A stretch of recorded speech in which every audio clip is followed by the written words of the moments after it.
So here are some other terms you should know.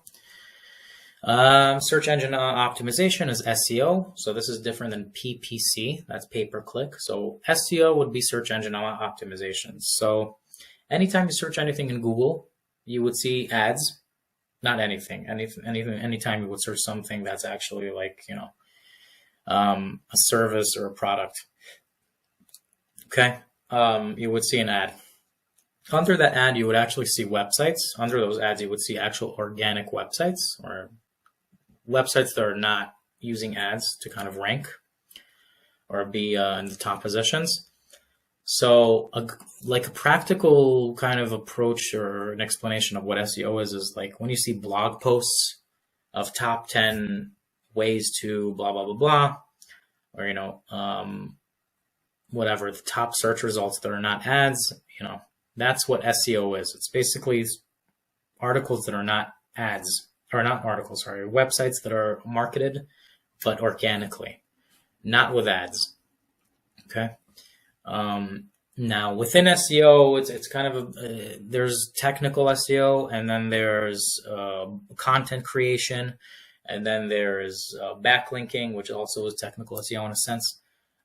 These are all kind of phrases you should know, but really SEO is when a website ranks organically without the help of ads. Okay. And that usually it's done through fixing some code in your website, some basic code, some HTML code of, following Google's protocol of how your website should be. So that's basically what SEO is. It's search engine optimization for websites without the use of ads. Yes, moving forward. Target audience, we all know what that is. Profiling is very similar to target audience. So profiling is basically when you sit down with your marketing team and you actually have to decipher and understand who your target audience is. Okay, so if you're a fashion brand that's selling shoes, you would want to profile your audience. So, female, more likely than not female, 25%, ages 25 to 32. Is likes the Lady Gaga and likes whatever, Ellen DeGeneres, whatever the likes is, so their likes, their age, their gender, their geographic location, most likely. That's another thing that's called infographic. Infographic is another term you should know when you build your audience. Okay. So we have age, gender, interests. That's within, display advertising, and then within search advertising, you have the actual keywords. You have the actual, that's pretty much it. Profiling is just interests, gender, age, and that's, you could go layers deep into this, but that's the basics. Okay. Now, Google Tag Manager.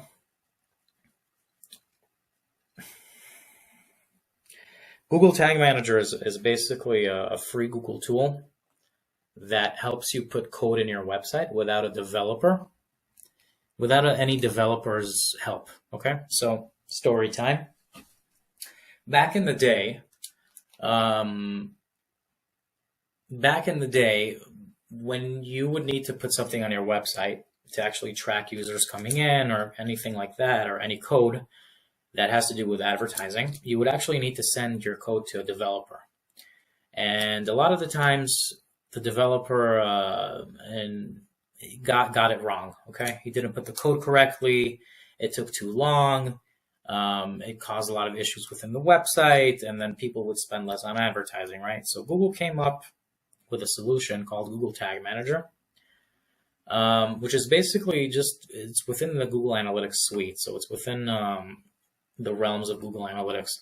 So they created basically, all you need to do is put 2 tags or 2 pieces of code on your website. And then you could go ahead and add whatever, event or whatever code you need in your website as a marketer. All right. So if it would be a pixel, if it would be a conversion tracking code, if it would be an event, if it would be Google Analytics, if it would be this and that, you wouldn't need a developer. You could just do it yourself. And then, this is better for everyone, really. You would leave the developers to do what they do best, and then the advertiser would just do all the code related things within Google Tag Manager.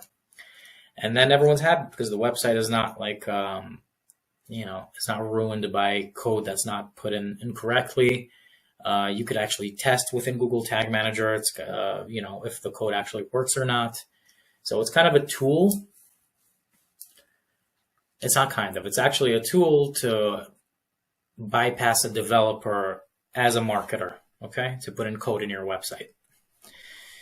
Okay, and then moving forward, URL tagging. That's a very important one. URL tagging is basically when you create a campaign. Let's say you're doing an email campaign or a display campaign within Facebook or within whatever YouTube, and you want, whenever someone clicks your link, okay, and it's from a specific channel, and you have a specific objective, you could actually tag your URL with something that's called Source Medium Code Generator within Google Analytics. You could actually find that tool online. So later on in your reports, you would actually know how many conversions came from that, conversions or clicks or whatever your objective is. You would actually know where, these users are coming from actually. So let's say you're doing a Facebook campaign, or if you're doing a Facebook post, okay, on your company's website. And then you have words, blah, blah, blah, and then unique selling points, and then blah, blah, blah, blah, and then you have a link. So within that link, you could actually put attributes that tells us that it came from this post within Facebook. Medium is Facebook, okay? The source is post. The medium is post, the source is Facebook, and then you could put other labels onto it, like maybe the dates, maybe you did it in October, so October 2023, et cetera, et cetera. So you would kind of segment and kind of put more information within that specific link, okay? That's what URL tagging is, and that's the objective of it. Okay, moving forward. Okay, B2B, B2C, and B2G is basically, B2B stands for business to business. So this would be advertising. So if you would be in a B2B kind of agency, you would mostly run ads that are geared towards other businesses, okay? So think of companies like Seduxo, Cisco, Salesforce, all these, let's say CRMs, like all these very, very large companies that actually want businesses from other companies, not day-to-day people, okay? Actually, large companies want to actually sign contracts with larger companies. So say you're a food caterer or whatever, you offer facility management. So that would be a perfect example of B2B. So you would actually run ads for facility management, for other companies, right? So you would do email marketing, you would do search, you would do display, you would do all these kind of tactics that are very, very specific to B2B. Very, very different from B2C, which stands for business to client or business to consumer, which is mostly geared towards consumers. So regular people like you and me, just, so a good example is like plumber, a handyman, home services, I don't know, candy, ice cream, right? E-commerce stores, a lot of them is actually geared towards B2C. So anything that's business to client, all right? Anything that's geared towards just like the 80% of people, or like most people, okay? Now, starting out in digital marketing agencies, you're probably going to go towards the realm of B2C.